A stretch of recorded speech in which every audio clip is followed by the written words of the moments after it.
Bom dia, igreja. A paz do Senhor Jesus. Você que está aí na sua casa, nós seguimos firmes e fortes, como as muralhas de Jericó. Brincadeira. Firmes e fortes nesse isolamento social, seguindo as instruções do Estado e do bom senso, né? E que o teu coração possa hoje ter uma alegria especial, domingo, por mais que os dias estejam tão parecidos, né? Tentar fazer do domingo um dia diferente. Domingo é o dia do nosso Senhor, a gente escolhe isso, essa é a nossa identidade. E que bom que você está aqui com a gente. Não é tarde ainda para compartilhar esse link para pessoas que você conhece, pessoas que talvez nem sejam tementes a Deus, mas a palavra de Jesus ela é para todo homem, toda criatura, né?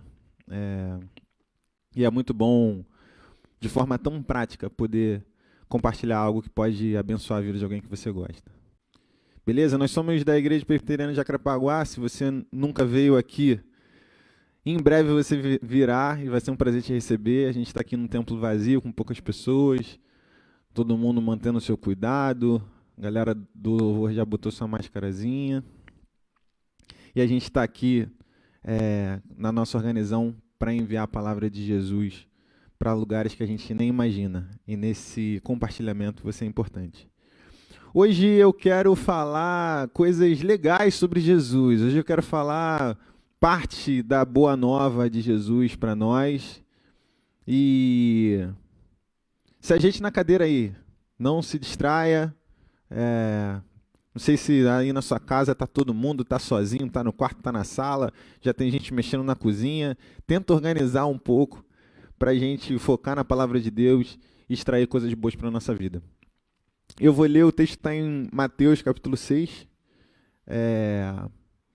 que na boa nem precisaria abrir, porque é basicamente o Pai Nosso. A gente vai ler ele daqui a pouco. Mateus capítulo 6, do versículo 7 ao 13. Ao 13. É o Pai Nosso, tá? Eu vou ler aqui, mas você de cabeça vai me acompanhar aí. Eu tenho morado com a minha mãe nessa quarentena, né? Eu saí de um apartamento que eu morava sozinho e nesse ato de aluguéis foi até bom que eu parei na quarentena para morar com a minha mãe, que eu não fazia já há algum tempo, já não morava com ela há algum tempo. E tem sido bom para ela, para mim, para Roma. Eu tenho uma cadelinha que lá tem mais espaço, ela está sempre acompanhada. A Roma tá curtindo a quarentena. E é curioso, porque não passam 2 ou 3 dias sem que a gente cite a minha avó. Eu tenho uma avó que eu tive que faleceu há um pouco mais de um ano. E é curioso, a gente já percebeu isso e já fez essa observação, né? Como é que no nosso dia a dia ali, interagindo, não passa 2 dias sem que a gente cite a minha avó. Uma pessoa muito marcante, né? Provavelmente você tenha também essas pessoas que você, invariavelmente, essas citações, né? As coisas que a pessoa falava ou que ela fala, né? As pessoas, às vezes é alguém que está vivo aí, enfim. Mas é curioso como essas citações, essas falas que não são originalmente suas, reforçam algo no seu dia, ou no seu hábito, ou na sua decisão. Né? A minha avó, por exemplo, falava... Estou aqui fazendo um brainstorm mesmo, nem preparei, mas... Minha avó falava, por exemplo, tem dinheiro que não vale a pena, meu filho. Ela falava isso, meu filho, tem dinheiro que não vale a pena. Que é primo da citação, eu pago para não me aborrecer. São 2 citações dela, que volta e meia eu falo, e sempre que eu acho isso, eu cito isso, né? Não é só uma questão de eu achar, mas eu cito, ainda falo, como a minha avó dizia, aí manda a citação, né? Com certeza você tem as suas citações, seja de um parente, de um amigo, pai, mãe.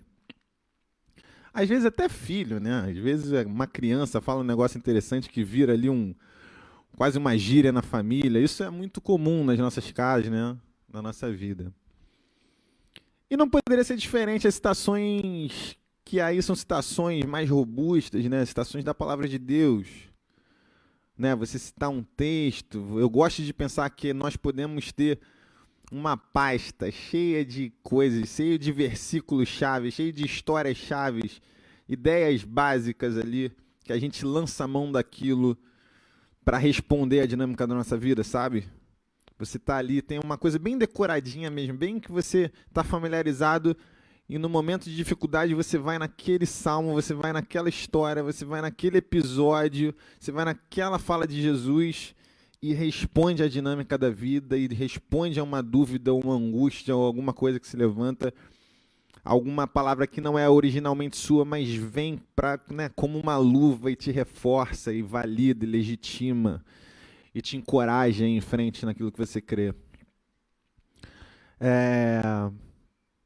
Lembrar das coisas que Jesus disse é muito importante. E aí talvez resida dos aspectos mais fundamentais da importância de você ler a palavra. Exatamente para que quando a vida te assaltar, você terá munição para revidar, para responder. A vida não vai te encontrar despreparado, mas você terá o que dizer, o que crer. Você terá uma palavra que veio do Filho de Deus para responder aquilo. Hoje eu quero falar do que Jesus disse, mas curiosamente, o tema do sermão é: lembra-te do que Jesus não disse. Lembra-te do que Jesus não disse. Porque nos últimos dias eu tenho parado para refletir sobre coisas que a gente repete e canta e fala e vira adesivo de carro, mas Jesus nunca disse. Coisas que parecem com coisas que ele diria, sabe? Ideias que parecem habitar dentro do universo ali da personalidade de Deus, soam como coisas de Deus, cheiram como coisas de Deus, mas não são coisas que Jesus disse. Lembra-te do que Jesus não disse. E nada melhor do que a gente falar do Pai Nosso, porque tem uma curiosidade sobre o Pai Nosso, que não sei se você sabe, mas quando os discípulos perguntam para Jesus, o Pai Nosso está registrado em 3 evangelhos, Mateus, Marcos e Lucas, né? Mas quando Jesus, invariavelmente nas 3 narrativas, Jesus responde com o Pai Nosso, quando os discípulos falam: Jesus, nos ensina a orar. Né? Mas o Pai Nosso não é meramente uma oração ditada. Não é meramente vocês vão orar assim, como essa é a oração que vocês devem fazer todos os dias, quando vocês se direcionarem a Deus, vocês vão orar ao Pai Nosso. Não é isso. Né? Os rabis daquela época, e Jesus era um rabi, ele era um sábio, ele era alguém que sentava para falar. Né? Quando Jesus senta para falar, culturalmente isso é uma atitude rabônica, né? Porque a pessoa que tem sabedoria, aqui talvez no Ocidente as pessoas sobem no caixote para falar, mas lá não, lá o sábio sentava para falar e todos sentavam perto dele. Jesus faz isso algumas vezes e a gente não saca que culturalmente isso faz todo sentido, que Jesus era um rabi, né? Os textos não são tão evidentes as pessoas chamarem ele assim, mas ele era um sábio. Por mais que ele fosse novo e chamasse a atenção por ser novo, isso a gente também repara em alguns textos, ele era um rabi. Quando Maria Madalena vê o túmulo vazio e encontra um homem que ela não entende que é Jesus, ela acha que é um jardineiro, um episódio bem interessante que está no Evangelho de João. Ela identifica Jesus quando Jesus chama ela pelo nome. Ele fala Maria e ela responde Rabone, né? Mestre. Né? Então, às vezes a gente vê mestre na Bíblia e a gente não entende que é original, a palavra original é rabi. E ele era, sim, um rabi, um sábio de sabedoria judaica. Né? E cada rabi tinha uma oração. Cada rabi tinha quase uma síntese dos ensinamentos dele. Quando os discípulos falam, mestre, nos ensina a orar, Na verdade, a pergunta é, mestre, qual é a tua oração? E ele fala, então vocês vão orar assim. A minha oração é essa. Ou seja, a síntese dos meus ensinamentos é essa aqui. Então, dentro do Pai Nosso, tem mais do que uma oração ditada. Ela pode ser uma oração. Afinal, são todas verdades, são coisas que Jesus quer nos ensinar. Você pode chegar e falar, Pai Nosso que estás no céu, santificado seja o teu nome. Não tem nada de errado nisso. Mas existe um outro aspecto sobre o Pai Nosso que é uma síntese de ensinamentos. Mais do que isso, é um compilado, entendeu? É uma forma... Tanto que, se você perceber, o Pai Nosso, ele parece que ele muda de assunto, né? Ele não é um texto muito fluido. Pai Nosso que está no céu, santificado seja o teu nome. Outra coisa, venha o teu reino, seja feita a tua vontade, assim na terra como no céu. Aí muda, vamos falar de pão. O pão nosso cada dia nos dai hoje. Vamos falar de ofensa. Perdoa as nossas dívidas. Tá, né? Ele vai... Porque é um compilado de coisas que Jesus quer embutir numa coisa só, que é a oração rabínica de Jesus. Então, se eu quero hoje pensar sobre coisas que Jesus disse, e mais ainda, pensar sobre coisas que ele não disse, nada melhor do que ir para um texto que tem a pretensão de resumir o que Jesus queria nos dizer, que é o Pai Nosso. Então eu vou ler e você me acompanha aí. Você pode abrir aí sua Bíblia, enfim, ou me acompanhar, já que é um texto tão conhecido, né? A gente nem vai projetar hoje a passagem para você. Vocês orem assim, eu estou em Mateus capítulo 6, versículo 9, então vocês vão orar assim: Pai nosso que estás no céu, santificado seja o teu nome, venha o teu reino, seja feita a tua vontade, assim na terra como no céu. Dai-nos hoje o nosso pão de cada dia, perdoa as nossas dívidas assim como perdoamos aos nossos devedores, e não nos deixes cair em tentação, mas livra-nos do mal, porque o teu é o reino, o poder e a glória para sempre. Amém. Que ele possa falar aos nossos corações, né? Lembra-te do que não disse Jesus. Lembra-te do que não disse Jesus. Primeira coisa que eu quero chamar a sua atenção está no versículo 10, que diz: venha o teu reino e seja feita a tua vontade. Sabe qual é a primeira coisa que eu quero te mostrar que Jesus não disse?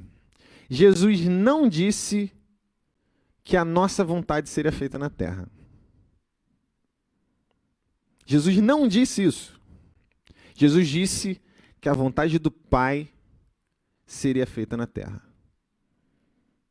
Ele fala na terra quanto no céu. No céu eu nem me dou o trabalho de citar, porque no céu, né? Tu acha que a tua vontade vai ser feita no céu? Aí, pô, aí é muita pretensão, né? Então vou ficar aqui na terra. Jesus não disse que a sua vontade ia ser feita na terra.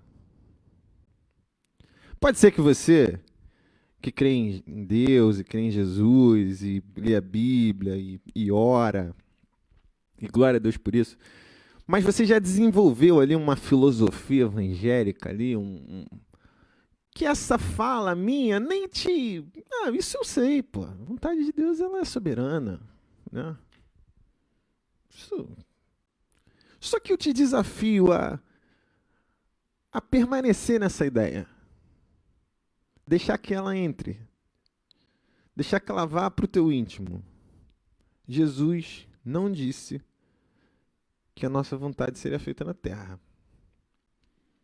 E pode ser que com um pouco mais de tempo, um pouco mais de silêncio, um pouco mais de humildade, pode ser que você comece a sacar como essa ideia é angustiante, às vezes, né?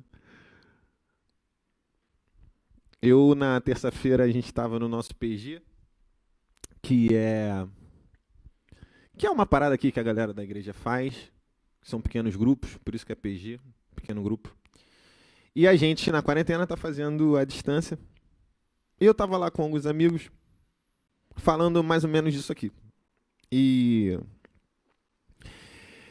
uma das pessoas que estava lá contou a história de uma amiga que dizia sempre assim: pô, Deus pode fazer tudo. Não vai fazer o que eu peço, pô. Eu peço um negócio tão pequeno, ele pode fazer tudo. Não vai fazer o que eu peço? Faz sentido, né? A gente já vai falar desse tipo de ideia que parece muito. A gente já vai falar disso. Eu vou tentar me lembrar de fazer referência a esse momento do sermão um pouco mais à frente. Só que a questão não é essa. A questão não é se Deus pode ou não fazer. A questão não é essa. A questão é só que ele disse que queria fazer a vontade dele. A questão não é se ele pode ou não fazer. A questão é que ele disse que a vontade dele seria feita. E se a vontade dele não casar com a sua, meu irmão, sabe? É nosso papel pedir, é nosso papel orar, mas é nosso papel também interiorizar essa realidade, essa verdade, para alinhar as nossas expectativas.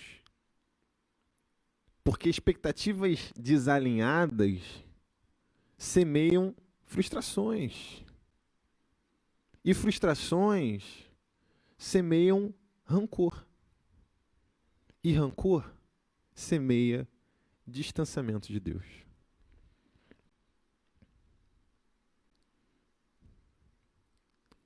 E daqui a pouco você está lá no âmago, irritado com Deus. Porque você nunca interiorizou que a vontade dele seria feita na terra. Só isso. Como a parábola dos trabalhadores da vinha, um texto que está em Mateus capítulo 20, que a gente adora, né, também, cruzar a perna, falar, ó, Deus, né? As pessoas não entendem mesmo como Deus é. Só que se a gente tiver mais humildade, cara, vamos ser sinceros. Na ótica dos trabalhadores da vinha, para quem não conhece o texto, um homem foi à praça para contratar trabalhadores. Ele chegou lá às 6 horas da manhã e perguntou para os caras, vocês querem trabalhar para mim o dia inteiro? Os caras falaram, quero. Os caras estavam lá à toa. E aí ele combinou, R$100 eu vou pagar para vocês. Então tá bom. Começaram, pegaram a enxada e começaram a trabalhar no terreno. Quando deu 9 horas da manhã, ele voltou lá e achou mais um cara. Vocês querem trabalhar comigo? E eu quero. Eu vou dar o salário justo. O cara, tá bom. Ele fez a mesma coisa, meio-dia, 3 horas da tarde e 5 horas da tarde. Ou seja, ele contratou para o mesmo serviço pessoas ao longo do dia e 6 horas da tarde ele interrompeu o turno de trabalho para distribuir os pagamentos. E começou pelos últimos. Porque Jesus ainda tem essa parada que os últimos serão os primeiros. E outra confusão para nossa cabeça.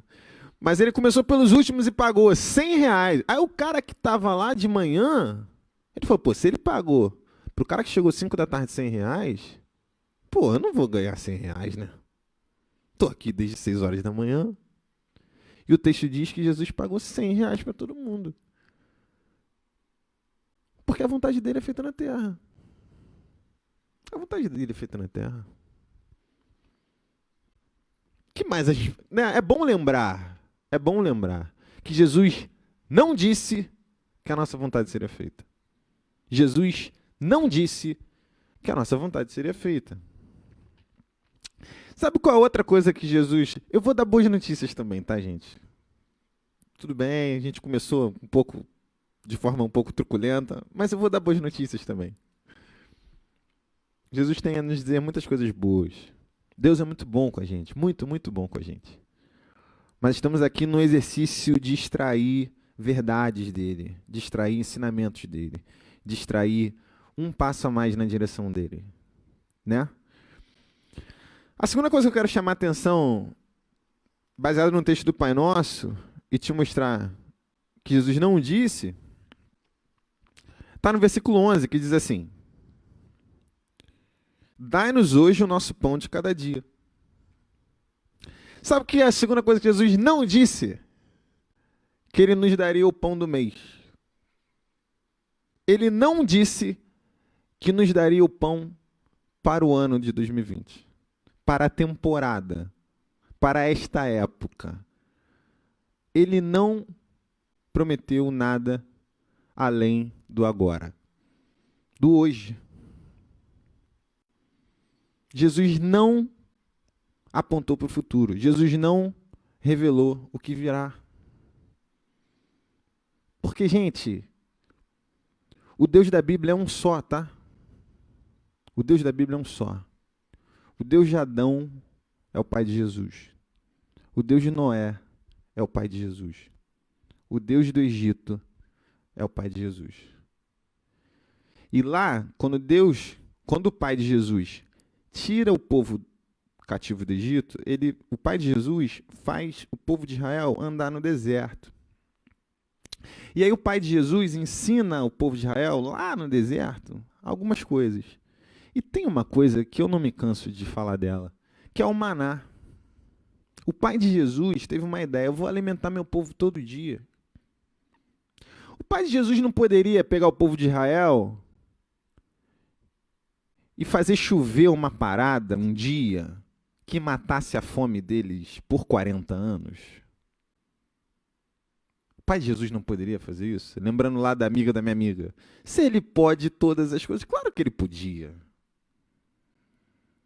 Então, não é à toa que a logística do maná seja diária. É mais do que o desejo de te alimentar bem. É o desejo de te ensinar sobre a sua alimentação. Porque o maná, ele caía durante a madrugada. Você nem via ele caindo. Então você saía da sua tenda de manhã e ele estava repousando na relva. Na relva, no deserto, no chão, né? Na areia, sei lá. E aí você pegava o maná e comia. E não adiantava você guardar, porque o maná estragava. E diz o texto de Êxodo que mesmo assim as pessoas guardavam, mas estragava. Só tinha a opção de esperar que o maná viesse no dia seguinte. Era a única opção. E durante 40 anos o maná nunca faltou. Mesmo que ao cair da noite não houvesse nenhuma indicação para além da fé de que na manhã seguinte o maná estaria lá. Mas ele nunca faltou. O pai de Jesus pensou nisso. Então, faz todo sentido que Jesus, ao querer ensinar a nós sobre o pai dele, nos ensine a pedir pelo pão de hoje. Porque não faz parte, não é do estilo de Deus, não é da personalidade de Deus revelar o futuro para nós. Porque a ignorância pressupõe, a fé pressupõe a ignorância. A fé pressupõe a ignorância. E o que Deus quer de nós, além da nossa fé? Por que Ele nos daria uma informação que tiraria de nós a fé? Tiraria de nós aquilo que a gente precisa para lidar com Ele? É claro que você quer saber o futuro. É claro que você quer saber até quando vai a quarentena. Quem não quer saber?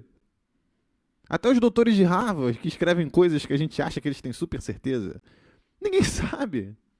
Porque é uma coisa tão multifatorial que ninguém tem o conhecimento de todas as áreas para compilar tudo e falar: eu acho que isso vai acontecer. E fica cada um munido das suas crenças, munido das suas especialidades técnicas específicas e munido também das suas opiniões, dos seus desejos, das suas identificações políticas. Todo mundo munido de coisas e ninguém se acha uma verdadeira Torre de Babel. Mas Deus nunca foi do estilo de Deus nos revelar o futuro. Nunca foi do estilo de Deus nos revelar o futuro. E que bom que nós não sabemos, porque esse é o ambiente fértil para que a gente se apegue a Deus, para que a gente tenha fé de que Ele cuida.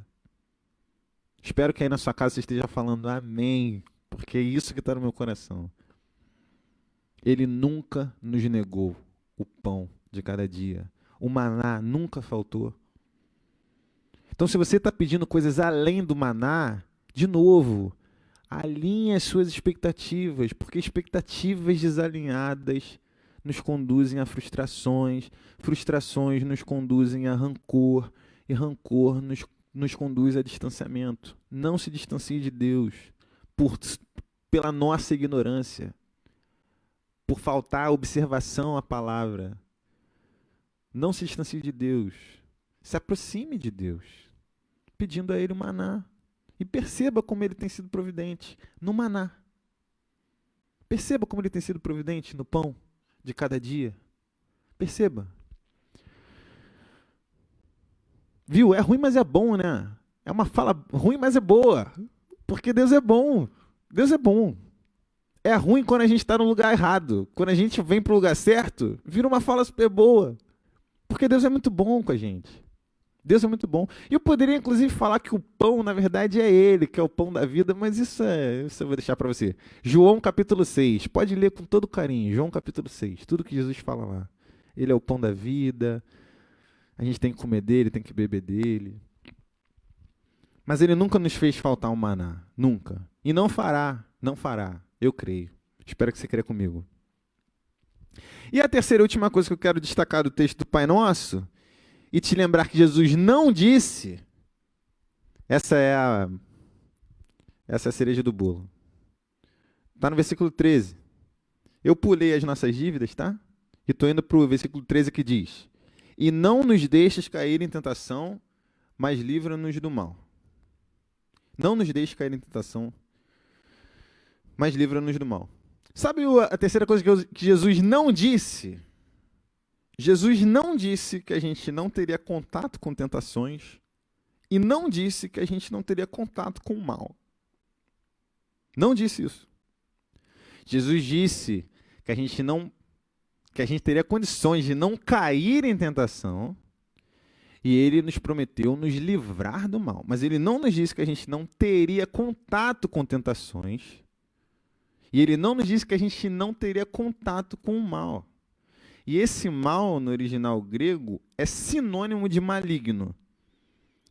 Então, ninguém sabe, na verdade, enfim, ou Jesus está falando do mal, do mundo, ou ele está dando nome ao mal, ao diabo, ao maligno. De uma forma ou de outra, ele não nos disse que a gente não teria contato com o maligno. Na verdade, ele disse até o contrário. Porque livrar pressupõe alguém preso. A gente tem uma gíria aqui, que a gente fala assim, Deus me livre. Deus me livre acontecer isso. Para pensar, eu estava pensando nisso, talvez eu esteja viajando, mas talvez você vai concordar comigo. Eu acho que essa expressãozinha atrapalha a nossa interpretação do Pai Nosso. Porque a gente fala Deus me livre de alguma coisa que não aconteceu ainda. Já para pensar? Pô, e se você pegar o corona, Deus me livre, olha isso, ó. Não quero, eu não tô com corona, né? Não quero, Deus me livre que isso venha a acontecer. Só que a palavra livrar, ela pressupõe alguém preso. Então, quando Jesus fala livrar do mal, ela entende que você já tem contato com o mal. Você já está em contato com o mal. O que ele está te prometendo é ele te libertar do mal. Então Jesus não disse que a gente não teria contato com o mal. Não disse isso. Nem com tentações. A tentação faz parte da vida, gente. Do versículo, não vou dizer do capítulo 1 de Gênesis, porque não tinha nem gente. Mas do capítulo 3 de Gênesis até o final, você só vê história de gente que teve contato com tentações. O que você quer? Tem até um texto de Paulo que ele fala assim, agora eu não vou lembrar se é Paulo ou se é Pedro. Acho que é Paulo. Não é Pedro. Pedro fala assim na epístola 1 ou 2. Lembre-se que tem gente por aí sofrendo... vocês não têm sofrido tentações... Não, é que eu estou confundindo dois textos. Paulo fala que a gente não vai sofrer tentações piores do que a gente pode suportar. E Pedro fala que aí a igreja aí, do mundo, tem gente sofrendo coisa pior do que você. Então, antes que você pense, não, minhas tentações. Pedro fala assim, tem gente que já passou por coisa muito pior. Deus não inventou uma tentação, meu Deus, só para você. Você não é tão especial assim. As tentações, elas são parte da vida. Porque assim como a fé pressupõe ignorância, a salvação de Jesus pressupõe tentações. A salvação de Jesus pressupõe um contato com o mal. Pressupõe um contato com o mal. Então, leia de forma diferente. Esquece esse significado do Deus me livre, porque ele atrapalha a sua interpretação. E leia o Pai Nosso, essa parte, de forma mais atenta. Me livra do mal, Senhor. O mal que já está por aqui. E não me deixe cair nas tentações que estão por aqui. Pedir que não haja tentações, pedir que não haja contato com o mal, é uma oração infantil. É uma oração de crianças espirituais. Mas se encorajar para passar na prova. Lembrei de uma música do Lázaro, que eu não vou cantar aqui. Mas pedir para passar na prova é uma oração madura. No mundo tereis aflições. Isso ele não falou. Mas ele colocou uma vírgula. Que bom que ele colocou essa vírgula. Porque ele fala, mas tem de bom ânimo, porque eu venci o mundo e vocês também vão vencer. Essa é uma citação. Lembra da pasta de citações? Coloca essa. Essa é importante. Porque vai ter momentos que você vai estar tão frustrado do contato com o mal, que se você ainda estiver pedindo, Deus, leva esse mal daqui, leva esse mal daqui, leva esse mal daqui, ele não prometeu sua vontade na terra, ele prometeu só a vontade dele. E ele pressupõe que a gente tenha contato com o mal. Então é hora de sair do lugar, ir para um outro lugar, pegar a citação certa e lembrar que ele nos disse para a gente ter bom ânimo. Bom ânimo. Você tem reclamado muito? Você tem ficado abatido? Está comendo demais? Está acordando tarde? Está dormindo de madrugada? Tem de bom ânimo. Dorme cedo, acorda cedo, se exercite. O rapaz estava no violão aqui, ó. Esse rapaz tem tudo a ver com esse argumento. Porque ele está todo dia no Instagram dele, 8 horas da manhã em ponto. Falando, bom dia, bom dia, bom dia, ó. E fazendo você suar bicas. Depois você procure mais informações. Vamos ver se a gente consegue colocar no... marcar o João nos comentários do post, se ela estiver atenta aí. Mas é isso, gente. Tem de bom ânimo. Tem de bom ânimo. O Covid-19 não é obra do maligno. O Covid-19, como todas as outras coisas, pertencem a Deus. E tem ministrado sobre a vida e a existência de milhões de pessoas. Não pegue o trem errado, sabe? Não leia a coisa errada, não interprete da forma errada. Deus ainda é dono do mundo. Deus é dono de todas as coisas. Deus tem salvado milhares e milhares de pessoas. Milhares e milhares de almas. Milhares e milhares de almas estão sendo salvas nesse tempo. Tens bom ânimo? Tens bom ânimo. E eu quero fechar. Passear sobre textos clássicos é bom, porque um olhar distraído dá a impressão que aquele texto não tem nada de novo a te ensinar. Mas a palavra de Deus não é assim. Lembra-te do que Jesus não disse. Porque pode ser que você esteja caindo no erro, repetindo coisas, ideias, orações e canções, crendo que Jesus disse coisas que ele nunca falou. E aí eu quero falar, lembrei de endereçar lá no argumento da amiga da minha amiga, lá no primeiro argumento do sermão. Quando a gente fala que Jesus vai nos livrar do maligno, ele está colocando nome nesse mal. Esse é o diabo. A palavra vai dizer que o diabo é o pai da mentira, que também é uma forma rasteira de se interpretar, assim como Deus me livre. O pai da mentira não é meramente um contador de mentiras. O pai da mentira não é meramente um contador de mentiras. Se você for no dicionário, até escrevi aqui para citar, fui no Google, botei mentira significado. Você pode fazer isso. Mentira significa contar mentiras, mas também significa engano, falsidade, fraude. O diabo ele tem esquemas muito mais complexos do que meramente te contar mentiras. Né? E nada é tão perigoso quanto uma mentira que soe como verdade. Nada é tão perigoso quanto uma mentira que soe como verdade. Se vier um diabo horrível, vermelho, fedendo, falando para você beber sangue de bode, você vai correr, claro. Agora, se vier uma ideia que soe como uma ideia divinal, que soe como uma ideia devocional, que tenha contato com o amor que você tem a Deus e também com a sua carnalidade, e te diga, pede para que ele realize o seu desejo. Ele é bom. Deus é bom. E ele pode realizar. Então por que ele não realizaria? Que é uma palavra lá que eu citei, né? Da amiga da minha amiga, que tem a experiência dela com Deus, nada a ver. Ela cometeu um erro ali, mas todos nós cometemos. Mas essa é uma ideia diabólica. Porque Deus não nos prometeu nada disso. E aí ele não vai cumprir. E, de novo, estou sendo repetitivo intencionalmente para você memorizar essa cadeia. Aí você que tem a expectativa errada, você se frustra. A sua frustração cria rancor. O seu rancor cria distanciamento. Por quê? Porque você quis que Deus te desse alguma coisa. Olha, que desejo aparentemente genuíno, mas está errado, porque Jesus não disse isso.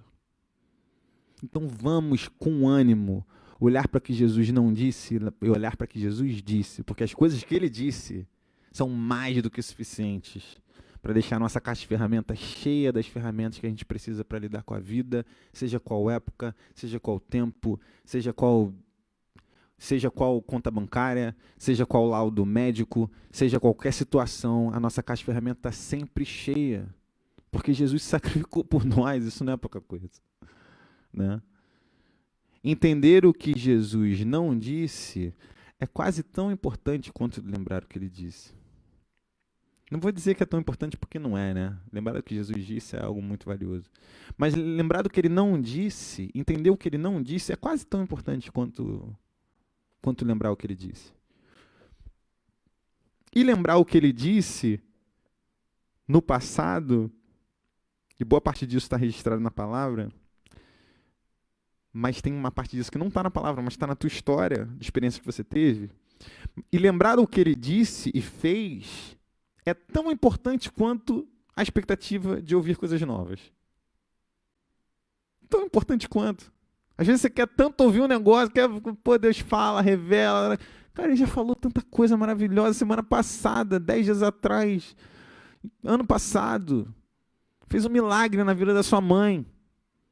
Ou contou uma história que te emocionou, ou inspirou alguém que compôs uma música que foi muito importante numa época da sua vida. Revisita, ele já falou. Lembrar das coisas que ele disse é tão importante quanto a expectativa de que ele diga coisas novas.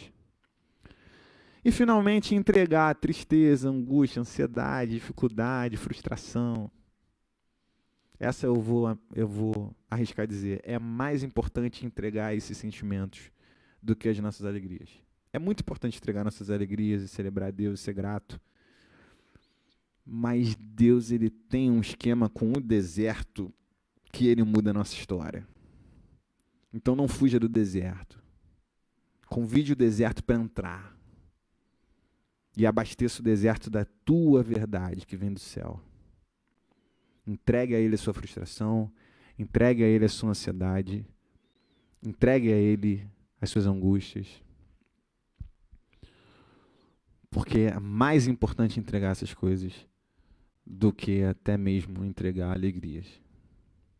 Amém? Vamos para a semana 10. Vamos para a semana 10 de isolamento. Esse acho que é o nosso 8º culto. E tem de bom ânimo, igreja. Tem de bom ânimo. Deus não saiu de férias. Deus não está isolado nas suas mansões celestiais. Ele não está.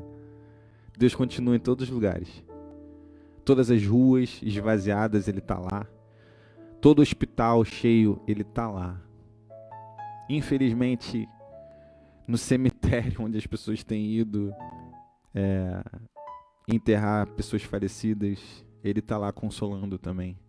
E dentro da sua casa, com seus filhos que não estão indo na escola, e com o estresse de muita gente presa num lugar só, Ele está aí, Ele está aí, Ele está aí.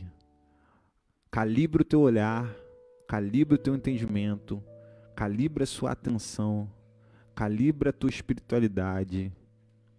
Dorme na hora certa, se alimenta na hora certa, se alimenta na quantidade certa, separa um tempo para Ele, fala com Ele, se isola dentro do teu isolamento, vai para um cantinho, calibra o teu espírito, porque Ele está aí. Tem de bom ânimo, porque Ele disse que nós enfrentaríamos aflições nesse mundo, e eu não tenho dúvida que essa palavra está chegando a pessoas que estão passando por aflições, em graus diferentes, em coisas diferentes, mas estão passando por aflições, mas Ele nos disse que nós venceríamos as aflições. Que nós venceríamos as aflições. Ele venceu o mundo, nós também vamos vencer. Aleluia. Deus te abençoe. Fica aqui ainda com a gente vai cantar uma canção, tem mais recados para você no final, mas que Deus te abençoe. Feche os olhos, eu quero orar com você. Deus, muito obrigado por essa manhã, esse dia lindo que faz lá fora, Senhor, e abençoe os nossos olhos. Deus, nós queremos nos regozijar, como o texto citado na abertura desse culto, nós queremos nos regozijar hoje e não esperar por um dia que combine mais com o que a gente gostaria. Nós queremos nos regozijar hoje. Nós queremos nos alegrar hoje, porque nós queremos ser obedientes a Ti, Senhor. Queremos lembrar de que o Senhor fez tanta coisa para nós e já nos disse, nos ensinou tanto. E que nessa hora, esses ensinamentos, essa experiência, essa história contigo, ela venha e seja o nosso sustento para dar resposta às circunstâncias que se levantam, Senhor. Não queremos ser crianças mimadas, pedindo simplesmente para que tudo vá embora. Mas queremos ser filhos, servos maduros, pedindo para que o Senhor nos sustente e nos ensine no dia que o Senhor nos fez. Quem somos nós para reclamar da Tua criação, Deus? Quem somos nós para rejeitar o que o Senhor nos coloca, o que o Senhor coloca diante de nós? Nós não queremos rejeitar, nós queremos abraçar isso tudo e tirar disso o que o Senhor quer nos dizer, o que o Senhor quer nos ensinar, mas também te pedindo, Senhor, protege a nossa família, protege a nossa casa, cumpre a Tua vontade e nos livra do mal. Não nos deixe cair em tentação e nos livra do mal no Teu tempo, na Tua forma, nos livra do mal. Nós cremos em Ti, nós somos Teus e nós te agradecemos em nome de Jesus. Amém. Deus te abençoe.